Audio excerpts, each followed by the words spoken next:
Hello, everybody. Hello again. So, as you heard, my name is Rebecca Atkinson, and there we go. Wait. Here we go. Rebecca Atkinson, the Senior Privacy Program Manager at Rubrik. Rubrik is a global data security company. We are on a mission to secure the world's data through cyber resilience and helping companies with their cyber resilience strategy, ransomware, data backup and recovery. We've been around for about 10 years. We just went public in April. Woohoo! We're headquartered out of California. Thank you. Today I'm going to talk to you about my career path, how I got into data privacy. I'm really excited to be here today because, like most women in tech, I didn't come through in a conventional path. And there weren't a lot of education or sessions available for women. I spent a lot of time finding the gaps, filling the gaps, and building my own career. So I'm really excited to be opening today as a woman in tech who's had a 20-year career. Thank you. So I'm going to talk about my career path. I'm going to go through the, facts and figures. But then I'm going to talk to you a little bit about why I'm so passionate about data privacy and marketing and analytics and why it really takes a village on your path to compliance. I'm going to talk about why governance matters and how it can help. I'm going to go through a use case of our Rubrik website and our path to cookie compliance. I'm not going to spend a lot of time talking about cookies because I have some very talented presenters also talking about cookies today. Cookies are a very complex topic, and it's really hard to get it right. And then I'm going to go through the what's in it for me slide, because that's what everyone wants. Why should you care about data governance? Why does it matter to you? And then I'm going to talk a little bit about some quick wins, some actionable things that you can do right now, and then kind of your long-term strategy. So you might be thinking, what does legal or data privacy have to do with web governance? Well, that's what I'm here to talk a little bit about today. So, as I said, I've been around for about 20 years. I started my career in direct marketing by accident. I actually went to school for journalism, right? Now I'm sitting here in a legal department doing data privacy. But after I graduated, I'm going to date myself a little bit, I fell into the whole web side of direct marketing after the dot-com bust. Really loved what I was doing, but I missed my journalism roots. And then I discovered data and analytics, and I was able to tell stories with numbers. So I loved it, and I had a passion for it. And there was so much data available. Data's everywhere. And there was so much that you could do, so much that you could learn. You could tell the stories, you could make business decisions, you could get insights. It was a really fascinating time in the data and analytics space. Digital marketing was called the Wild Wild West. Everybody wanted data, everybody wanted to use it. Then, come 2017, 2018, this little thing came about for all these global companies. GDPR, cookie compliance. No one quite knew what to do with it. And yes, before GDPR in Europe, there was the e-privacy directive. The e-privacy directive wasn't really a law, it was a directive. But it dealt with cookies. Most global companies kind of ignored it. GDPR was really what changed that. No, GDPR itself was not the law about cookies. GDPR was really what helped companies understand the need to get consent for data.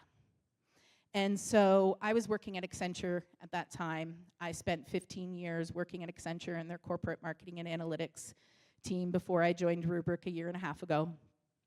And no one really knew what to do with cookie compliance. And because cookies were used for analytics and advertising and it was all about data, they decided it should fall into the data and analytics team. I don't remember whether I raised my hand willingly or whether I just sort of drew the short straw, but cookie compliance for our website landed on my lap, in my team's lap. And I don't know if any of you are familiar with the Clifton Strengths Finder, but as a team leader, as a manager who's built a lot of really successful teams in my career, I love that tool. It really helps you learn not only about yourself, but your team and how to work together. So one of my top strengths is learner. So now you can imagine, as I was trying to learn about how to do cookie compliance, sure, I could have just said, okay, I got to put up a banner, call it a day. But no, the learner in me and the achiever strength in me go hand in hand, and so I decided to learn everything there possibly was, which pretty much opened a Pandora's box, because I quickly realized that data privacy, cookie compliance, it wasn't just about cookies. It was really about how organizations collected data, how they used data, how they stored it, how it flowed downstream, how you connected it together, how you were transparent to the people who were coming to your website or whose data you were collecting it from. Do you do what you say? Do you mean what you do? Do you, all of those things?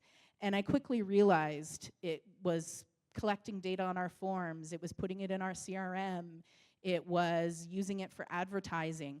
Does our privacy policy even reference those things? Do we even know in all the departments how we're using data? So it was really a great learning opportunity for me to expand my skill set.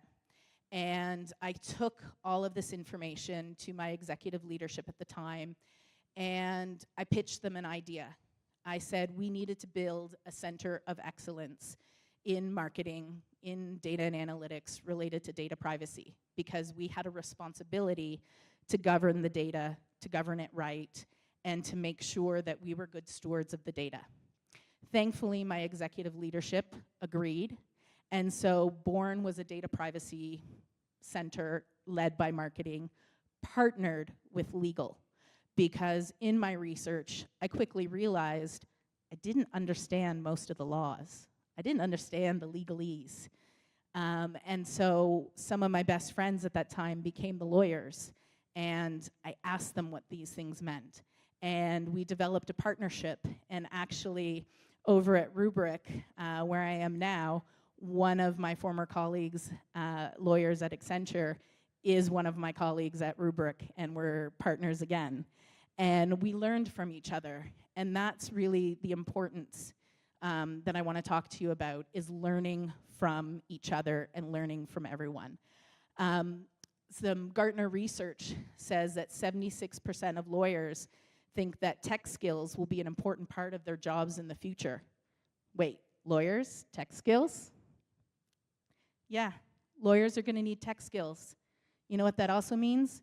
It means marketers are going to need privacy skills. It means your IT teams, your data and analytics teams, everybody is going to need to understand things and work together.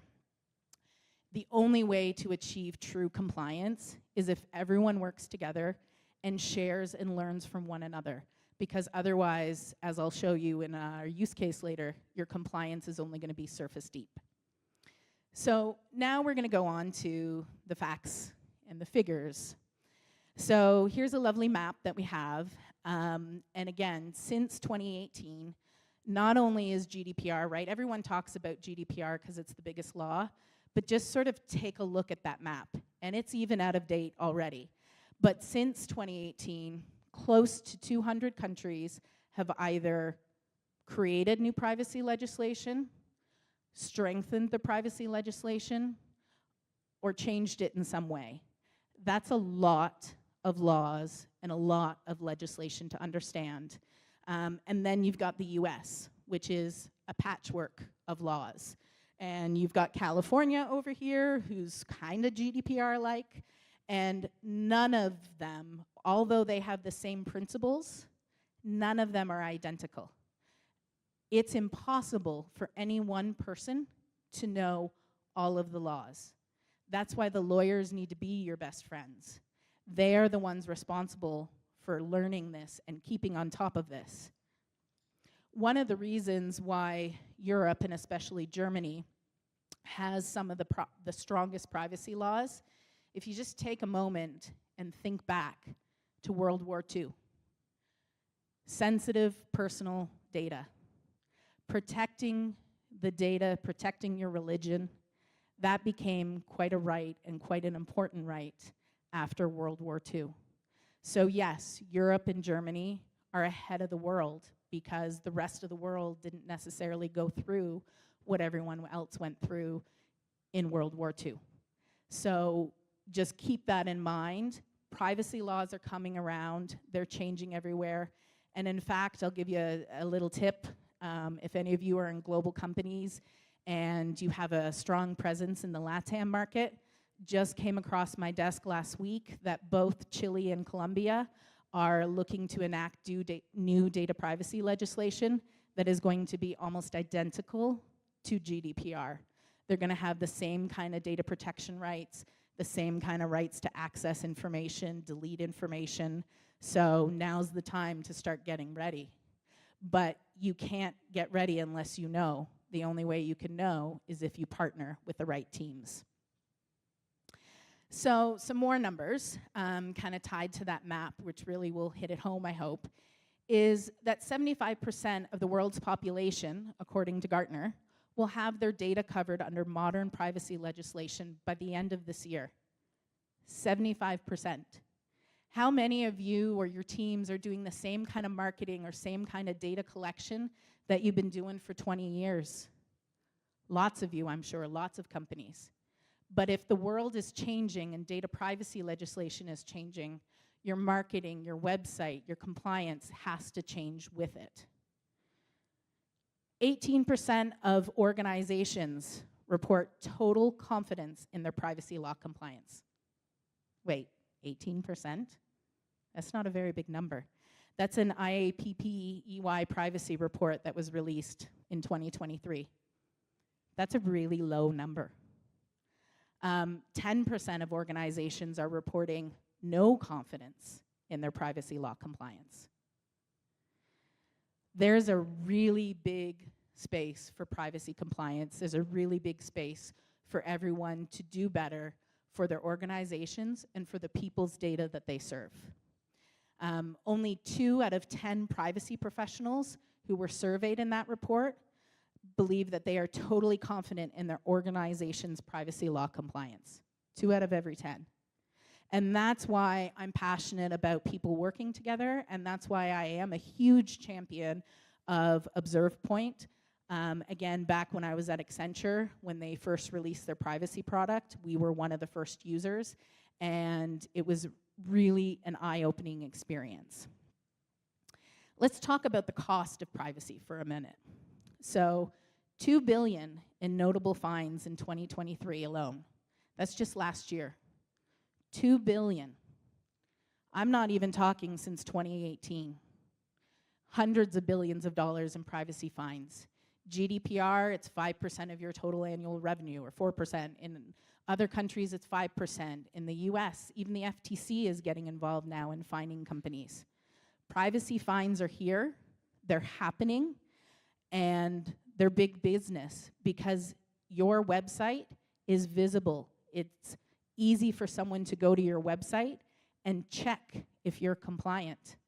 And if you're not, it's easy for them to go to a regulator and file a complaint. It's very easy for them to now go to the ambulance chasing lawyers and file other complaints. And we're going to talk about that, the pen register. Has anyone ever heard about the pen register lawsuits? Maybe some of you have gotten letters. Yeah. So what is a pen register? So originally, years and years ago, it was a law related to law enforcement agencies saying that they needed to get consent to record all outgoing or incoming telephone numbers from a particular telephone line. But in 2001, the USA Patriot Act, the definition was expanded to include not just a device, but a process to keep up with the advancement and evolution of internet technologies. So again, a process that's broad, that's vague, that could be almost anything. In 2015, thanks California legislation unanimously adopted the updated and expanded definition. So what's transpired since then is that definition of pen registrar now includes any process, which could be your website cookies, could be web beacons, your script, software code. I saw Crazy Egg up here on the board. Maybe some of you are using Content Square. Any type of software to track your user data is now covered under this pen registrar definition. If you weren't aware of it, if your C-suite is not aware of it, if your marketing and IT teams are not aware of it, you should be. Because since that's all happened, a lawsuit went ahead in a court. And the judge, strangely enough, to most of us in the industry, said, yep, and went ahead with the plaintiff and sided with the plaintiff. So since then, and this stat here, about 50 lawsuits, that was only just through February of this year. Since then, there's been hundreds. Who wants to be the one going to court to fight this again? That's going to have impact against your brand image. It's going to cost you a lot of money to fight this lawsuit. And since somebody else already lost, chances are you'll lose too. So most organizations choose to pony up because a $50,000 or $100,000 ask and to keep it quiet is much easier than paying hundreds of thousands of dollars or millions of dollars in legal fees. So if there's something that you can take back from this to your organizations today, look into the pen registrar, look into what you can do. Again, one of the challenges with this is under this legislation, you need consent, and it's really specific to California. So you have to ask yourself and work with your organization to balance the risk. Do you want to move your entire website analytics and all those tools to an opt-in consent just to appease California? Because sure, you could use IP tracking to deliver the experience so that it's just California, but IP tracking is tracking, so that's even covered. So what do? You'd have to move the entire US. That's a huge loss of data. You already have to do it in Europe. Do you really want to do it in the US too? So you have to sit down and you have to bring all your stakeholders together and decide how you want to proceed. And that brings us to the cost of privacy. Again, Gartner, I have a lot of stats from Gartner, says that the annual budgets for organizations for their privacy will exceed $2.5 million by the end of this year. So that includes everything from your consent management, other privacy platforms and softwares, your team, your legal. That's a lot. Privacy is big business now, and it really is something that organizations need to pay attention to because it can cost your brand a lot of money. And so this is why I say it takes a village. I've been talking to a lot of folks. A lot of us are parents, right? You hear that saying a lot. It takes a village to raise your parents. Or as parents, to raise your children. It takes a village to look after your website. We saw when JD was showing kind of that model, the spaghetti model of website governance and marketing teams now. It's the same thing. Teamwork makes the dream work. We know that's cliche, but it's true. Again, the IAPP EY privacy report cited that 46% of privacy teams work with IT. That makes sense, but there's still room to improve there. But guess what? Only 14% of them said that they actually work with marketing. 14%. Wait, what does marketing do? Marketing works with data. You have your advertising, your social media, your cookies, your analytics data. You also have your sales teams, sales outreach, prospecting, cold calling, event lists, sharing data, data brokers, web forms on your website. All of that sits marketing and sales. Why are only 14% of privacy teams and marketing teams collaborating together? That's a huge gap, and that's a huge risk for your organization. From a marketing side, because I've been on both sides, right? I spent a long time in the marketing and data and analytics, and now I'm over in the legal department, and I see both sides. But marketing often thinks that privacy is the no police. And I'm here to tell you that we're not the no police. Our job, or at least the way that I see that it should be when you work together with an effective partnership, is to help you figure out how to use your data in a compliant way. There are laws that marketing, IT, your web teams are just not familiar with. You are required to have records of processing activity, which means that you need to know and have a register or a record of everything that's happening for processing data on your website or any data in your organization. So that means technically every cookie on your website should have a log, and you should know what it's capturing, how it's capturing it, where it's going. That's a huge task. So again, education, partnership, it goes both ways. I was sure it was going to be Taylor when Kyle said who was the singer here, because here she is saving you a seat at the table. But let's talk about who should get a seat at the table in this kind of partnership. It's a big table. You need to have enough seats around it. So first of all, you have to have the business. They are the ones who are the decision makers. They are the ones who are setting the goals. So that means they need to understand the issues that are going to drive their decisions. A good CMO will want to stay on top and learn. I'm really lucky that even just last week, I got a call from my CMO saying, hey, can I talk to you about something? We want to do something, but I want to actually sit down and understand if we can do it and what's the right way to do it. So if your C-suite is not part of your privacy conversations, that's a gap and that's a risk.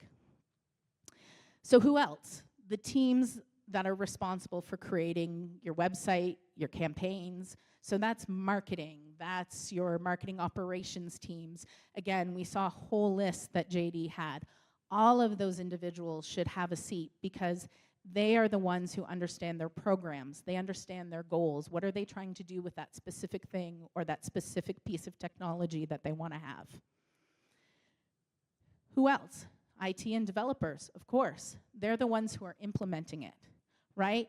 Often, a lot of these teams are considered the order takers. Marketing or someone will say, hey, go put this on the website. They say, okay, and go ahead. If they don't understand what are the requirements and the rules and the controls and the settings and what needs to be collected, then they've just put you at risk. So they need a seat at the table. Privacy and legal, because we're the ones that understand the laws. We're the ones that understand what's required. We want to advise and partner. Analytics and governance, they're the ones that are working with the data. They're often stitching data together across multiple systems and multiple teams. But one of the things that they need to understand is, do they have the right consent? Are they able to stitch together that data? Maybe on this web form over here, someone forgot to put a checkbox to ask if they could use that data. But then they've turned around and they've stitched it together somewhere else over here. Well, now you're at risk if somebody realizes that.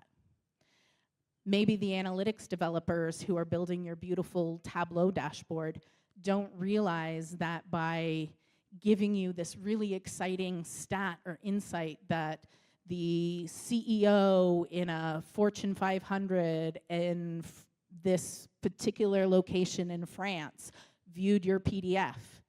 By having those little bits of data points, you actually can go out and identify who that CEO was. But if you didn't get the right consent, then you're at risk.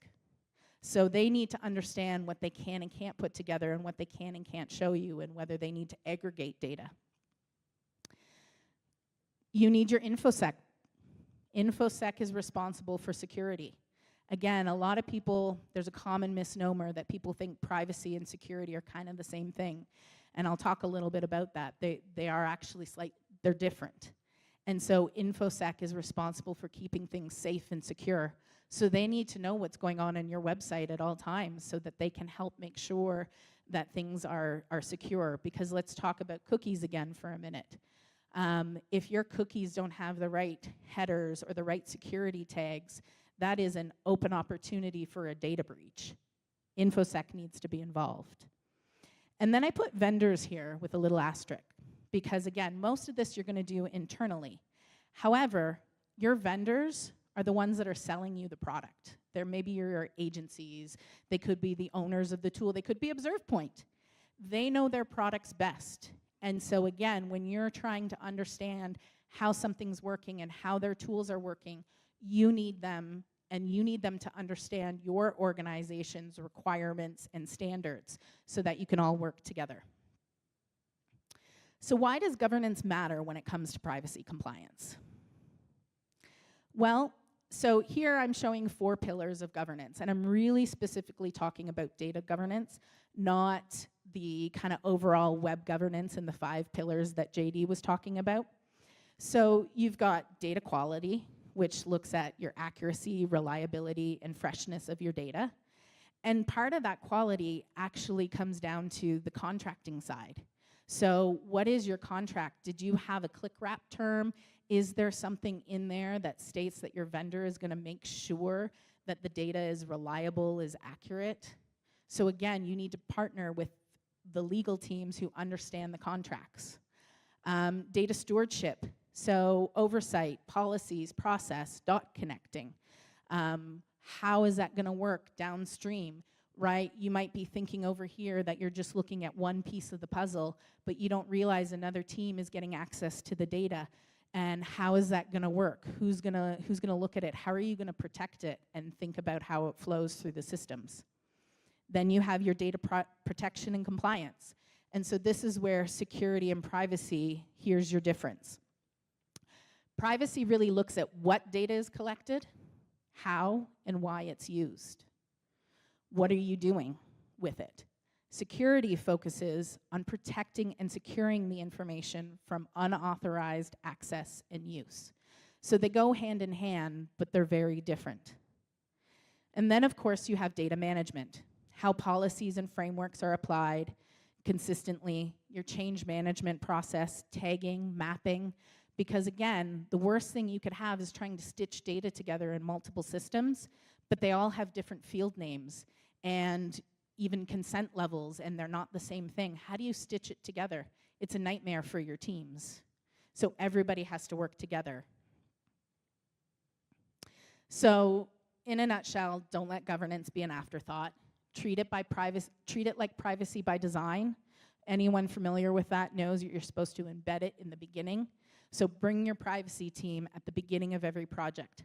Ask them what the risks are. Ask them what the requirements are. Really think about it. If you were baking a cake, you need to bake a cake and you need all of the ingredients. You need the cake pan. You need all of the different things. If you forget just one of those things, your cake won't bake. It won't bake right. You'll have to start all over from scratch. That wastes time. It's not efficient. You waste money, resources, ingredients. So again, bring everyone together, think about governance, and do it right. That idea of measure twice, cut once. And so, of course, here's a little plug. If you do need any help with data governance strategies and frameworks, right over there is the Genius bar. So now we're going to talk about what's in it for me. So, and there's a couple of typos or things on this slide, but I'm just going to talk a little bit about it, right? There's 4 things for you to think about if you really are a champion and a steward. It's going to lead to better insights. If you're compliant and you have that accurate data and that data governance, you're going to have more actionable data to use. You're going to have a better understanding of ROI, more informed decision making. You're going to get the right message to the right people at the right time. And one of the things that I'm actually excited about both at Accenture and at Rubrik is the idea of building a preference center, especially because I'm in B2B. You see a lot of preference centers on the B2C side, but you don't see as many on the B2B side. But there really is no difference between B2B and B2C anymore. The worlds are merging. The laws even are, California again, makes no distinction between a B2B and a B2C data subject. So imagine this. you have a preference center. Marketing loves that. What are your subscriptions? What are your this? But imagine if you're also asking what you can do with their data. Can you show them advertising? Can you do this? And you gain their consent. And then you hand that off to your marketing teams, or if you're in B2B, your account-based marketing teams. Now you have a strategy, and you can deliver that message, the right message, to the right person at the right time, and you've done it in a compliant way. And let's all just take our hats, our business hats, our marketing hats off, or whatever we are for a moment. How often do we get annoyed when we get stuff that isn't relevant to us? Now you have a way to get that stuff that's relevant and make sure that someone actually wants it. If you want that message, you're more likely to engage with that business. If that business is more upfront and transparent with you, they're more likely to be trusting in you. If you have trust, you have brand awareness, and you build your brand image. Again, all of these things go hand in hand. And so that means you're going to have better insights. You're going to have better decisions, which at the end of the day gives you happy stakeholders, reduced risk, happier customers, more cost savings and efficiencies. And if you have done all of that, well, what's in it for you? All of this means measurable achievements that can move your career forward, because you can have real data, real things to show how you've helped your organization. So now I'm going to talk a little bit about our rubric website and a use case. When I joined, one of the first things that I did was actually take a look at our website and ask, how are we doing cookie compliance? I found out that the digital team in the business, they would add new pages, new tools, scripts. Our privacy team said, hey, we need the cookie consent or consent manager platform, told the business to implement it. Marketing and IT and development, they implemented it based on their understanding. The privacy team, they managed the scans, the banner, the wording, but they didn't really know what the marketing team was actually doing. So compliance was only surface deep because everyone was working in a silo. So one of the first things that I did was I reviewed the legislation, the current policies, and I tested the site. I audited it, I found the gaps, and I sat down and I shared the findings and risks with our leadership and stakeholders across marketing, IT, legal, and yes, my C-suite had a seat at that table. And over on the right, I think that's right, left, whatever it is up there, right for me, left for you, all the common cookie consent pitfalls that you see there, I'll be honest, we had every single one of those errors. And you know what? Many websites do. We missed country-specific legislation updates. Marketing had wanted to have pretty much everything strictly necessary because, you know what? They didn't understand the definition of strictly necessary. So we had categories assigned incorrectly. We had cookies dropping despite someone saying they wanted to opt out. You know why? That was because in some cases, IT hard-coded it. And so, little known fact, when you set up your consent managers, you actually have to pay close attention and have a process for how your cookies are to be added to your site, because there's more than one way that cookies or tags can be added. And if your consent manager isn't set up to pick up all of those ways, then your cookies are still going to drop, and you're going to be open to risk and open to pen register lawsuits. So really, after we met, the outcome was we really sat down and we took a modular approach. We wanted to balance risk, business objectives, and compliance requirements.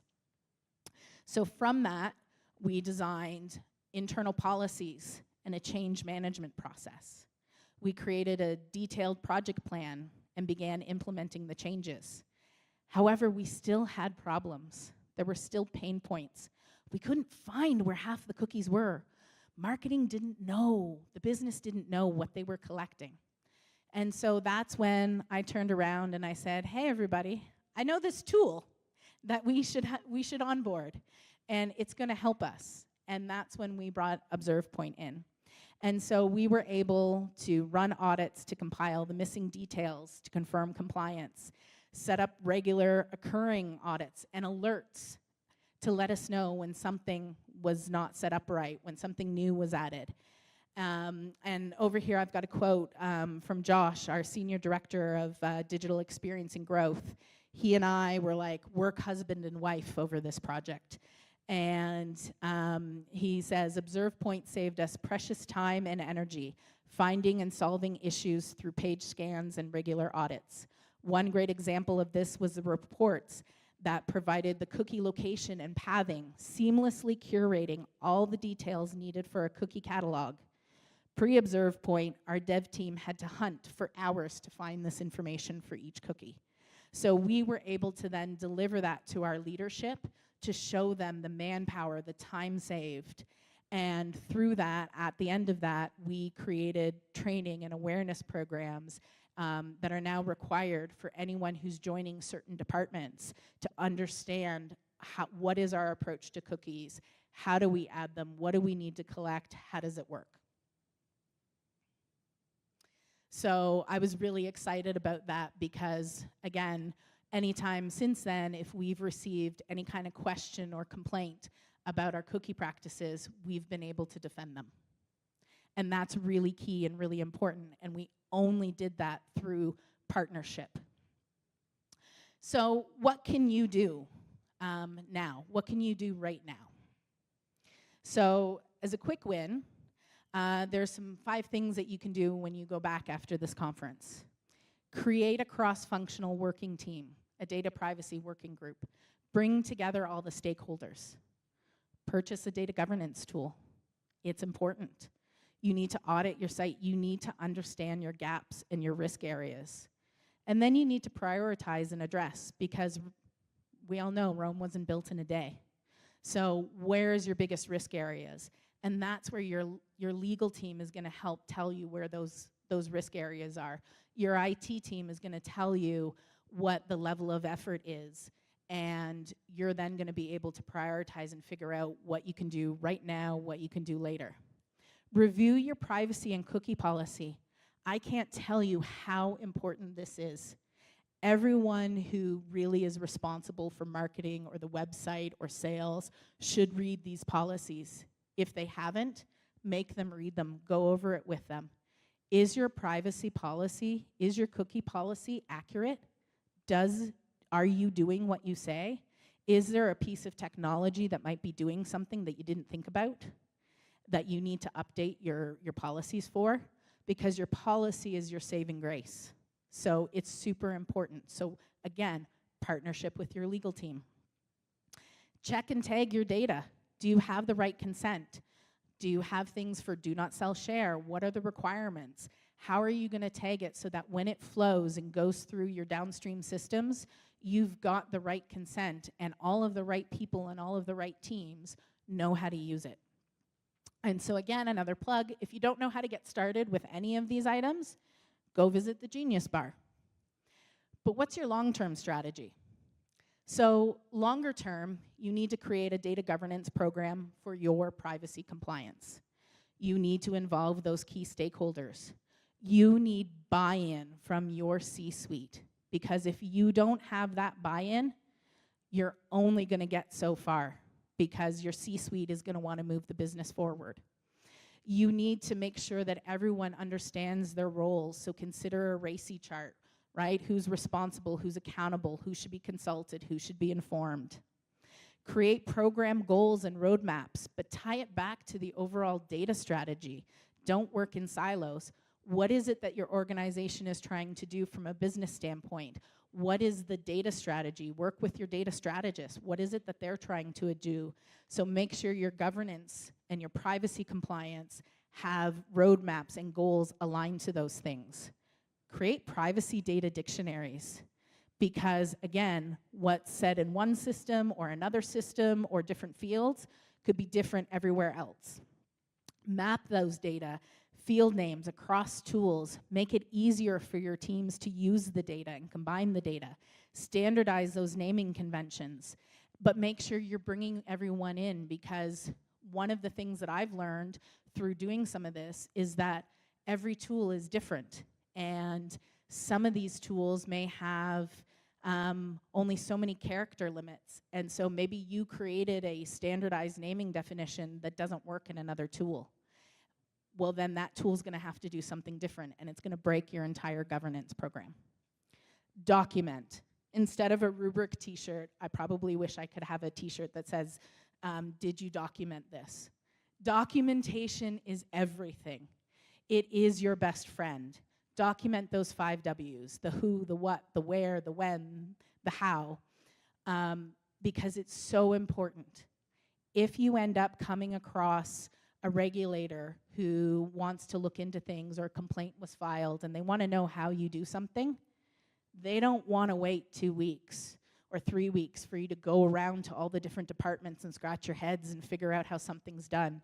If you hand them something and show them, and even if you show them that, yeah, here's how we balanced risk, or here's how we're doing this, or we know that there's a gap and here's our plan to fix it, and you have it at the ready, they're more likely to look a little more kindly on you. Create a change management process. It's so important, because there are so many teams involved now. What if one team does one thing that breaks something else, or makes a change, or makes something non-compliant? So make sure there's a change management process, and as part of that, create that plan for training, education, and awareness.